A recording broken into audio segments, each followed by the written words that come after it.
Welcome to my podcast with Chris Martin. Today, I am so excited to have a marketer and somebody who is very much into storytelling. So, Chris, thank you so much for joining me today. Well, thank you, Doctor. It's great to see you again, and I'm glad to be here. Thank you. So, just so people can get a little bit more familiar with you, I'm going to read your bio, if that's okay with you, and then you can Certainly. tell people a little bit about your company. Chris is the founder and president of Atlas Marketing, a marketing firm that tells stories for companies that build things. Chris is responsible for setting its vision, guides the agency from talent acquisition to services and client strategy. Welcome. Yeah, well, thank you. Thank you. So, how did you get started? Tell us. So, good question. About in my entire career, right now it's about 30 years. I've worked in construction and manufacturing in some way, shape, or form. Okay. And I started the company in 2008 after working at some very large agencies here in the United States. And from the very beginning, our very first client was in the construction industry. And so we tried to work in a variety of different things because of a lot of the folks on the team have a varied background. But it was about 2015 when we really started to focus solely on construction and manufacturing. That's why, as you said earlier, we tell stories for companies that build things. That's our niche, and that's truly where we focus our attentions on. All of our clients work in those two industries in some way, shape, or form. And so, really just happy with the growth that we've seen. And we're working going into this year has already been a banner year, and it's only March. So things are moving in the right direction from a growth perspective. Yeah. That's awesome. Congratulations. That's Well, thank you. fantastic. Thank you. Yes, So, it's nice. yeah, it's nice. You can relax. Okay, it's already doing well. We're only in the March, so I know a little bit about construction. I actually, in my younger years, I made money painting houses, and that turned into a business with a few employees. And while it's not per se construction, I want to say, Part of it. how does how does the world of construction deal with storytelling? I remember years ago I did a couple of workshops for the Builders Association, and actually in Pittsburgh I coached a company that was into high-end renovations. So tell me, how does that go together?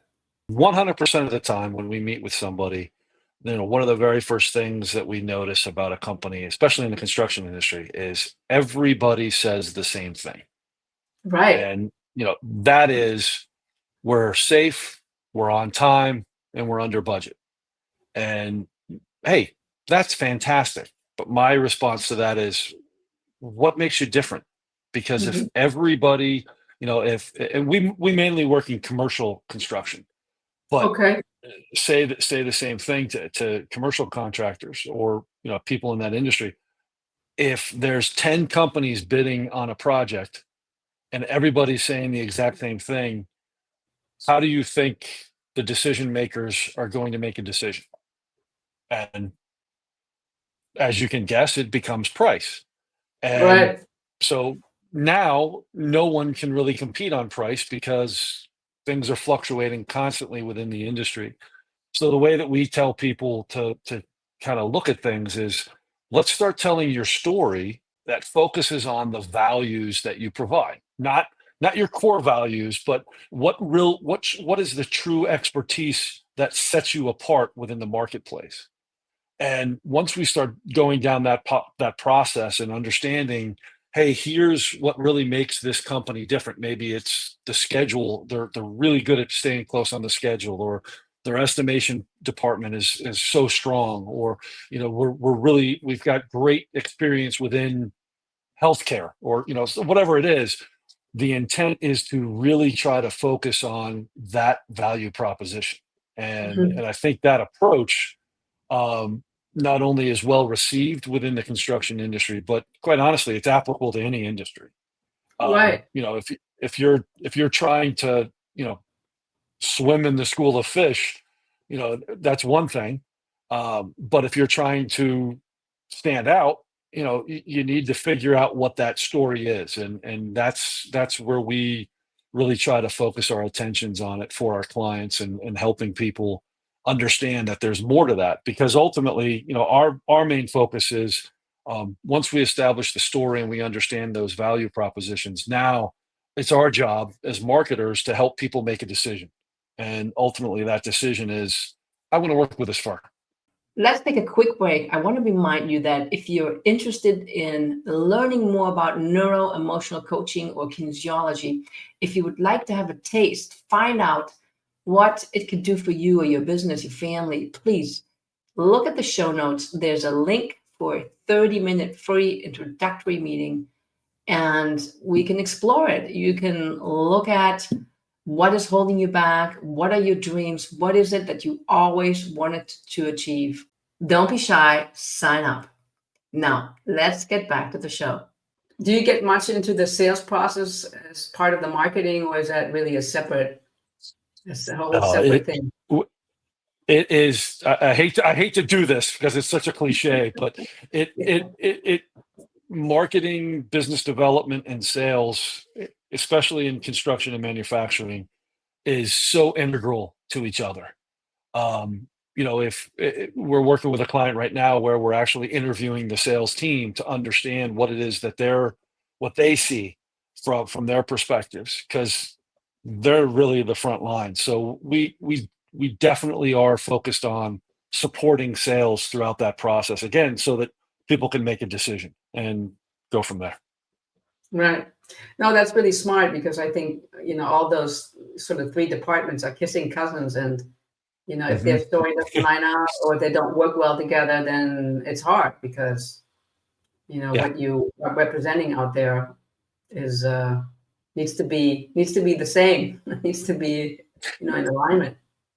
you're absolutely right. Unified voice and message is extremely important, Right. especially in an industry that is so focused on the bottom line.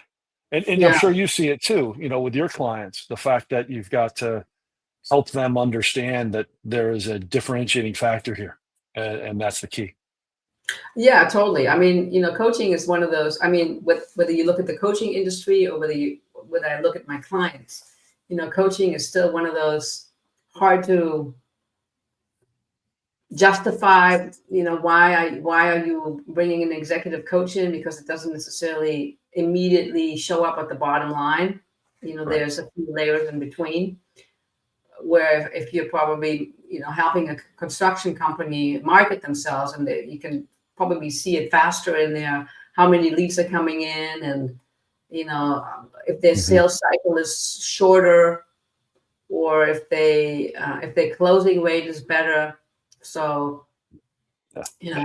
but I do see it. I coach a large construction company, shouldn't say construction, but a manufacturing company in the Hmm. Pittsburgh area. And I actually love having all the different teams involved and Hmm. working on communication and how all the teams can impact one another. So, Yes, yes, and that's communication is the key, right?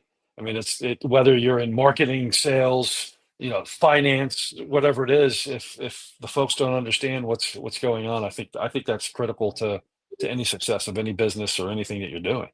it's Yeah, true. I think yeah, you're absolutely right about that. yeah.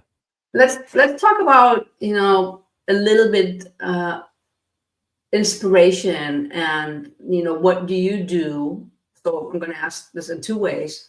How do you inspire yourself as a person? Because it's a ride. We go up and down, and some of us more up and down than others. And then, how do you inspire your clients, your customers? Cool. Well, I think that the first part it can be such a challenge. Um, the aspect of trying to motivate yourself, I think, is that changes day by day, hourly by hour by hour. And I'll be honest, right now, typically, like, my goal is to wake up every morning and exercise, work out, do something before I get to the office. And I've been completely unmotivated, and I don't know why. Since the beginning of the year, it's been a challenge, just to wake up and get into that routine. So that aspect is a little bit of a challenge at times. I'm not going to lie, but I think from motivating myself in terms of work and where the company's going and the kind of the visionary aspect of it. Um, I tend to think about it as like an athlete, as a coach of a team, or like a Mhm. general manager of an athletic team or a professional team. Is okay, where do I need to position myself and my team to be the most productive? And that has helped me a lot, especially in the last few years, to really emphasize what the need is, and then just like we said, communication, making sure that everybody understands what that communication is and what the direction is we're going.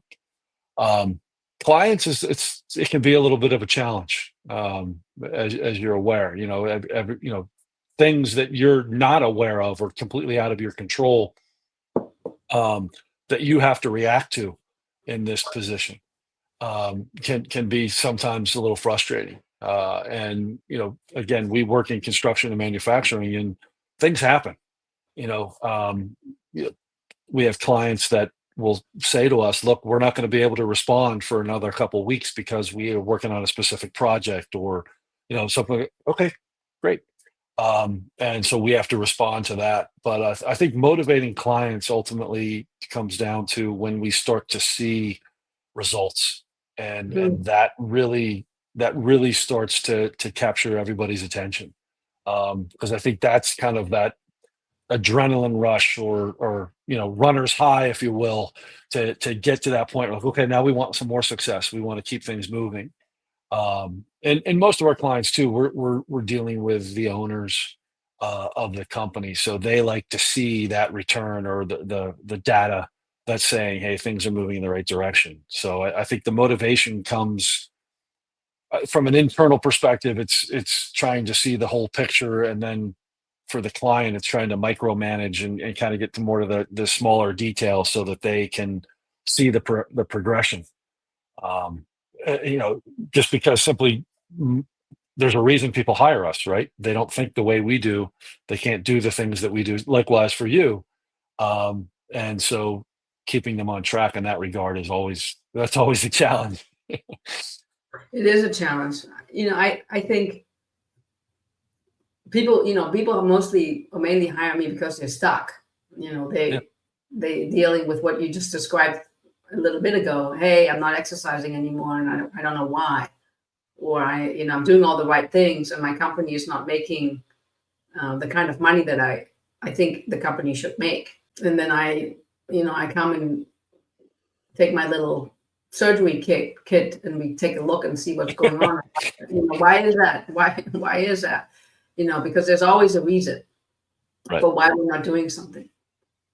So, and I think inspiration can come in many ways.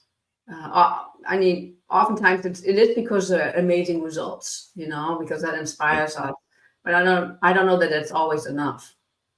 So, True. is there like a secret, like, weapon that you have, or something that you pull out of your sleeve when you're not hearing from the client, they're not getting back to you?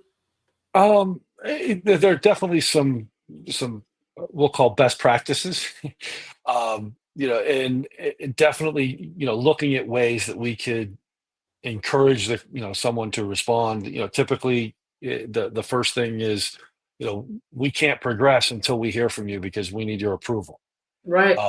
And a lot, and admittedly, probably 95% of the time, it's simply because our clients don't understand the process that we're working through. Okay. And because a lot, I've had this conversation many times with clients. Like, they're expecting, well, we hired you to do the marketing, you go do it. Okay, we will, but we don't work for you. Or I shouldn't say we. Let me rephrase that. We do work for you, but we aren't a member of the company. We are not in a leadership position that we can make the decisions.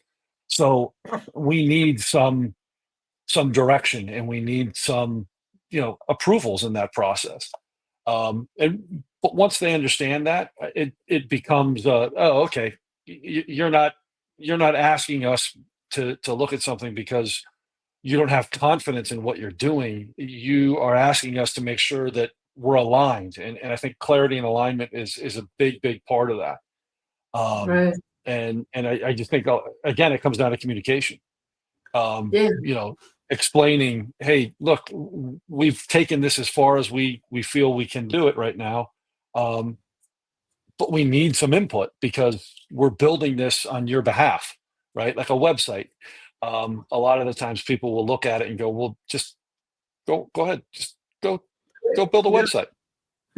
All right, Yeah. Right. great. But there has to be, it's a two-way street. There has to be two-way communication. Then do you use like construction metaphors and kind of things like, hey, I can't build the roof if you don't, if you don't pick out the shingles, or if you don't tell me if you want tiles or you want wood floors, does that Yeah. work? Oh, that works very well. They go, oh And my God. and yeah, I wasn't thinking that way, right? Yeah, the aspect of utilizing, I mean, so many of us have had contractors come into your house, and Mm, some good, some bad. yeah. And the good ones are the ones that are, one, showing up on time and doing the things that they say they're going to do, and they're communicating with you. The ones that show up whenever they feel like it and leave everything a mess. Well, that's what we're trying to avoid. And so those metaphors definitely ring true, and really help people to understand, like, look, there we're doing this for you on your behalf. You wouldn't just hand over the keys to your house and say, do whatever the hell you want, right? Um, so yeah, it definitely helps. That's good. Want to, like, beat them at their own game, Y- yes. use their terminology. I think that always people understand better when we kind of Mhm. speak their language. I agree, and I think too, sometimes we fall into that rut as well of using, like, marketing language Yeah. that our customers don't always know. So we start to, oh, okay, wait, hold on, this is what this means, and we try to simplify everything and go from there. So that's a big advantage too. Right. Chris, you and I met, I think it's a month ago or so, maybe even longer now, Yeah, yeah, when I came to speak to your visitors group and talk about neuroscience and change. And I'd love to hear you talk a little bit about, emotions and emotional intelligence and how you use it, if you use it in the communication process or in the marketing. sure, And any thoughts on that would be awesome to hear from you. sure. Well, I'll be the first to say it. Me and emotional intelligence sometimes don't fit, right? Anything with intelligence, sometimes people are going to go, yeah, no, that's just not right. But I think the aspect of clarity and alignment really starts to come into play there. The emotional intelligence and how you're communicating with people, and even I'd throw in there empathy as well. I think that's something that I really learned from your time with our group. Having empathy to understand what's going on the other side of the table, and be able to say, oh, okay, you had a rough day. Okay, well, then does it make sense to talk about that first, or and kind of get those things out of the way. And a lot of the times the relationships that we build up with our clients are just like that. We become, for lack of a better term, members of their family, Mm, um, simply because we're working so close together. mm, But in terms of how that relates to communications, there's definitely a separation between the personal and the professional side. But I think that emotional intelligence, at least the way that we approach it, is in that clarity, alignment, and empathy component. If we could create our own little triangle, those would be the three elements that we try to focus on. well, I mean, it makes sense because empathy is actually part of emotional intelligence. and it's a big part of emotional intelligence, because it really helps people to feel safe. It helps people to be with their emotions, express their emotions. And I think often it's the emotions that are holding people back, when there are positive emotions, Yep. and they're more motivated to, hey, let me get him the text that he needs, or let me, schedule that meeting so that we can move the website forward, or, whatever it is that you need from the client. Right. And, at the end of the day, that is one of the deciding factors, because price, we can't really, there's not much wiggle room, but empathy, there's a Right. lot of wiggle room. And then there's empathy, there's understanding, there's appreciation, there's, Yeah. and those are all part of emotional intelligence. So, Yes. And to add to that too, I would say that, that is a big building trust and building a strong relationship with people. Credibility um, comes into that as well. And I think that's something that, um, you know, being a strong communicator, or, even working with strong communicators, that really strengthens that bond, and really helps people with not only in the communication side, emotional intelligence, and it just kind of all builds together, and ultimately you work toward some great things, and that team building elements and doing those types of things.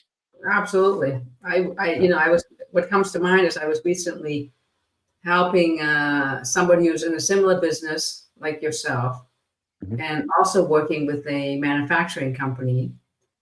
And really, they botched up a brochure, and the translation was bad, and it was translated from German into English, and I was like, oh my god, this is like, you don't have that kind of concept in the American Right. market. But because the relationship was built on trust, it was like, okay, the customer wasn't happy, but it wasn't a big deal, because it was a Yeah. long relationship, and many, many, many years of being very satisfied, and trust and empathy. And so they were like, okay, listen, we're not happy about this, but come on, show us what you got, because we know that you can deliver outstanding results. So, Right. Right. because we're not perfect, we do make mistakes as a service provider. I don't care if you're a coach, or if you're Mhm. your accountant, or if you're a marketing firm. It's not always 100%. Sometimes it's 150%, but we're human beings. And then that trust, that relationship, makes a huge difference in terms of the way that we're being perceived. I couldn't agree more. I mean, we had a client a few years back that very similar situation.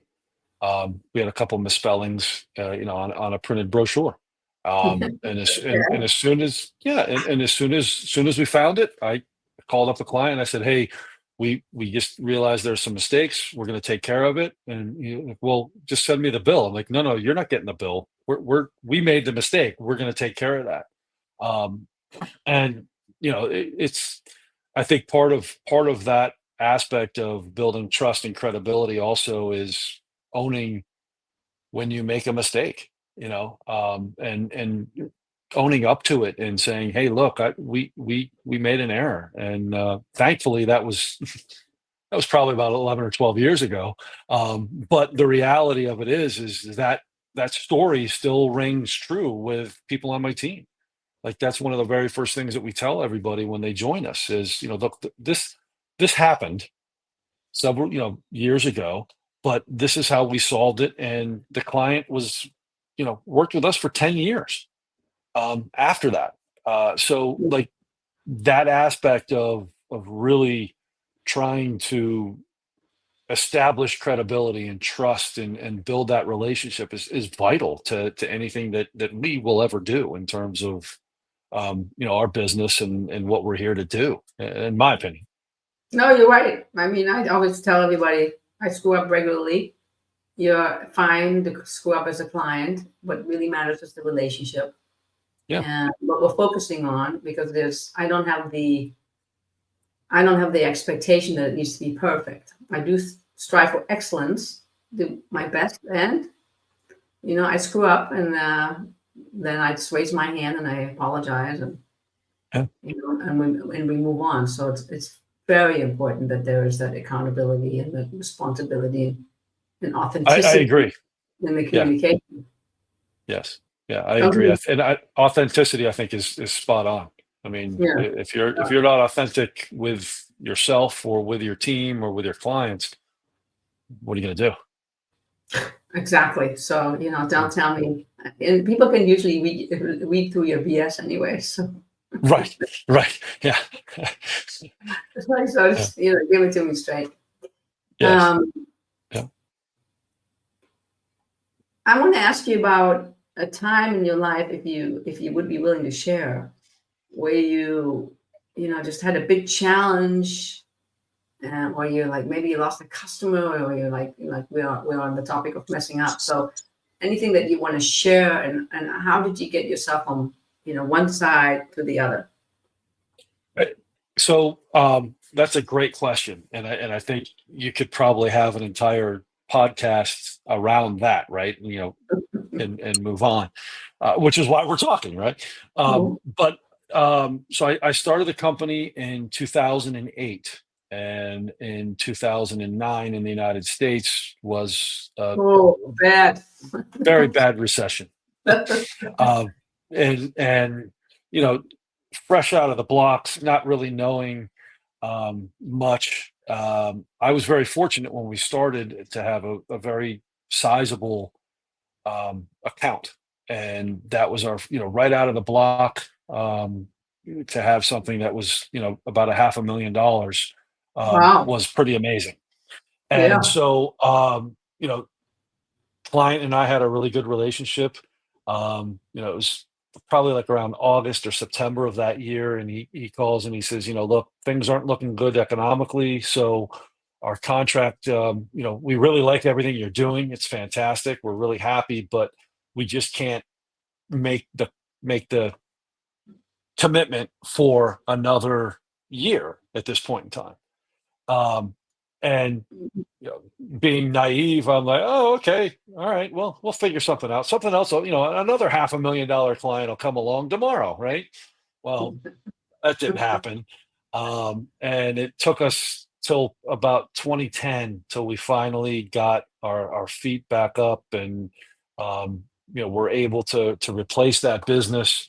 And in the meantime, quite honestly, there were points where we didn't have any clients, simply Yeah. because in 2009 and 2010, people weren't, you know it was literally hold on. It was like, grab the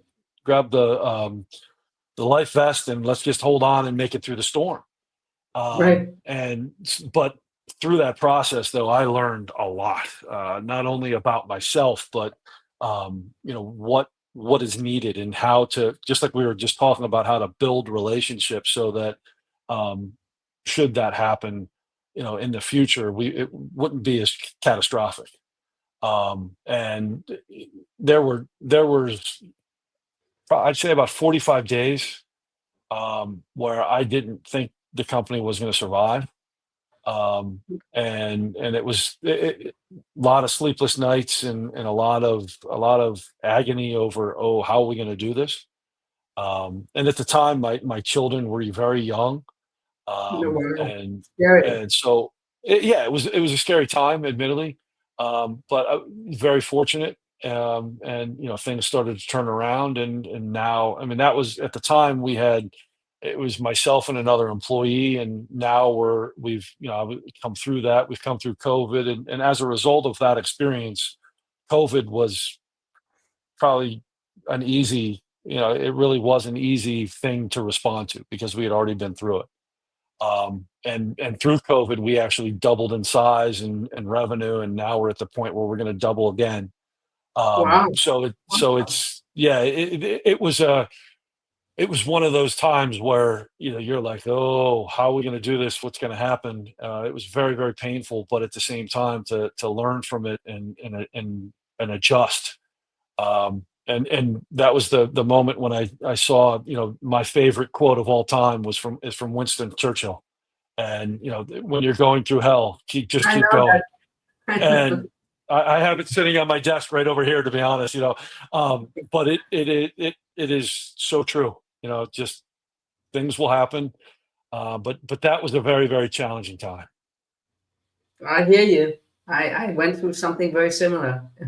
So it's Uh, freaking when one day, your clients call you and they're like, sorry, we can't continue with the coaching because we're having a hard time.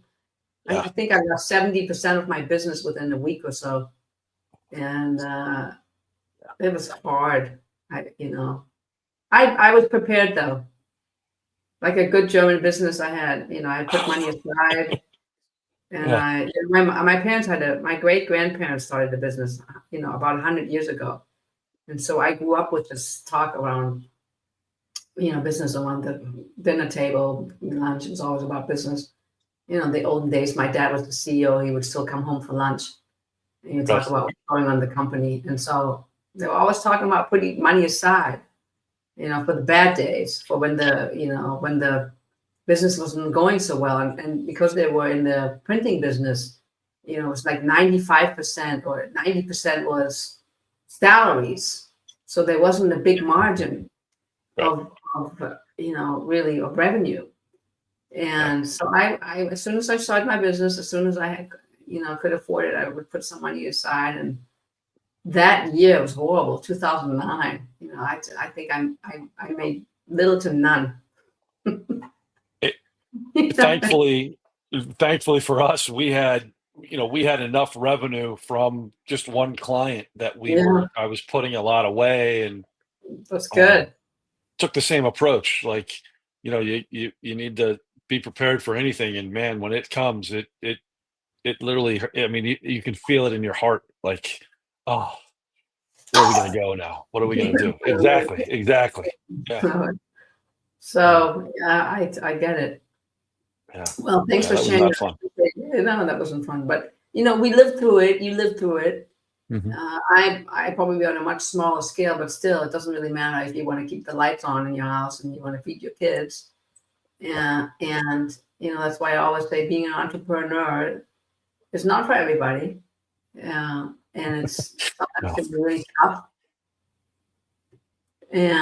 But it makes you stronger. And look at you. You're doubling in size again. That's awesome. So yeah, yeah. Thank you, thank you. Yeah, but what I really enjoy about being an entrepreneur, and a business owner, is the flexibility and the freedom.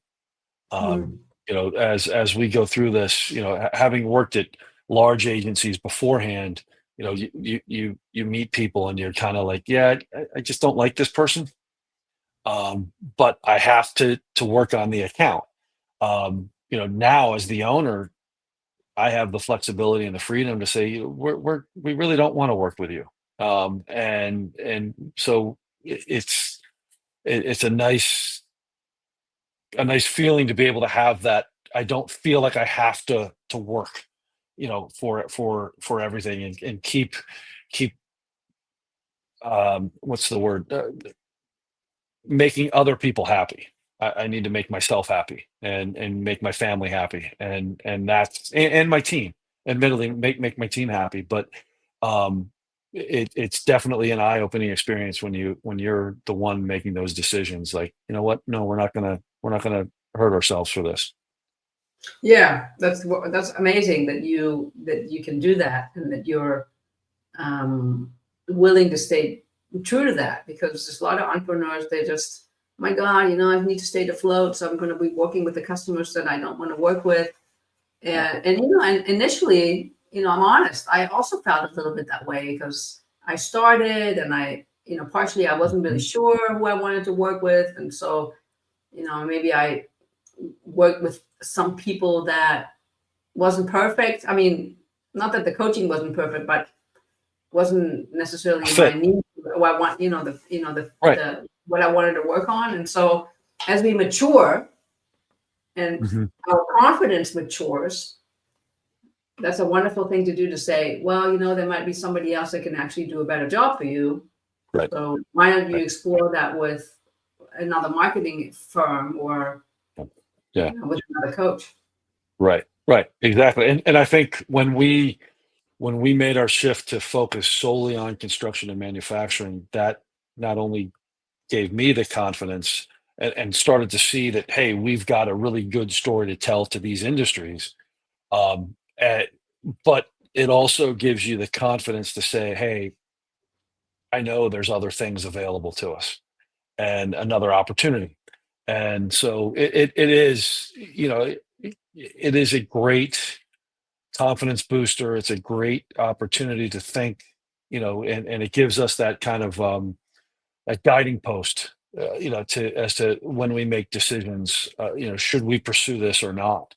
Mm, It really is a very, very instead of looking at the money, right. have we, the checklist of things, have we done this before? Is there experience that we can provide? Are there, is this within our industries, and those type of things really, really helps to make those decisions even supported more and stronger.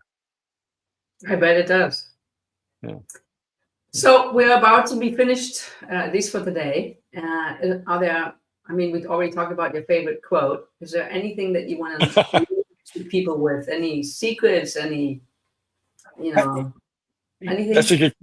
I like that. I like that. I think the when you're looking to tell your story, find things that actually help you stand out.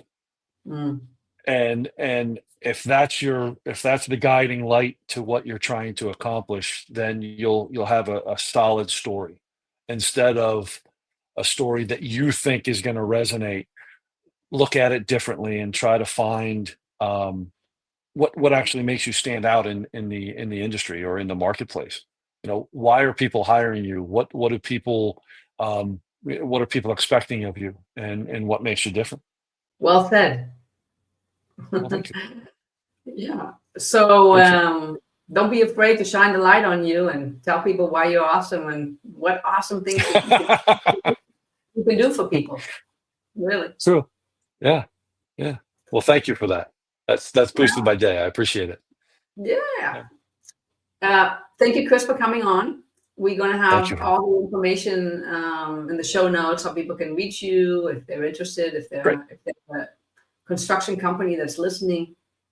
Yeah. And congratulations again. And Thank you. until I'll see you again. So goodbye for now. Thank you very much. Thank you. Thank you for listening to today's podcast. Here are this episode's key takeaways. Number one, differentiate your business by focusing on your unique value proposition, not just common industry claims. Number two, build trust and credibility by being authentic and owning up to mistakes and maintaining open communication with clients. Number three, develop empathy and emotional intelligence to strengthen relationships with clients and team members. Number four, prepare for economic challenges by setting aside funds and diversifying your client base. Number five, stay resilient during tough times, remembering Churchill's words, when you're going through hell, keep going. Number six, define your niche and ideal clients to confidently pursue the right opportunities for your business. Thank you for listening. Until the next time, take care. All right, action takers, as we wrap up today's episode, I want you to know that I believe in you. Each of you has the power to create positive change in your life, no matter where you're starting from. Remember, it's okay to take small steps. Every bit of progress counts. And the sooner you can take action, the better, because your saboteur loves to create doubt and confusion. If you enjoyed what you heard today, you know what I'll ask of you. Like, subscribe, leave Apple and Spotify ratings and reviews, tell a friend, and generally do all the things you would do to support a podcast you love. Your support helps this message reach more people who might need to hear it, especially right now. I'll be back in 2 weeks with another episode to support you on your journey. Until then, this is Dr. Barbara reminding you that you're worthy of an extraordinary life. Be kind to yourself as you work towards your goals, and remember, I am rooting for you every step of the way.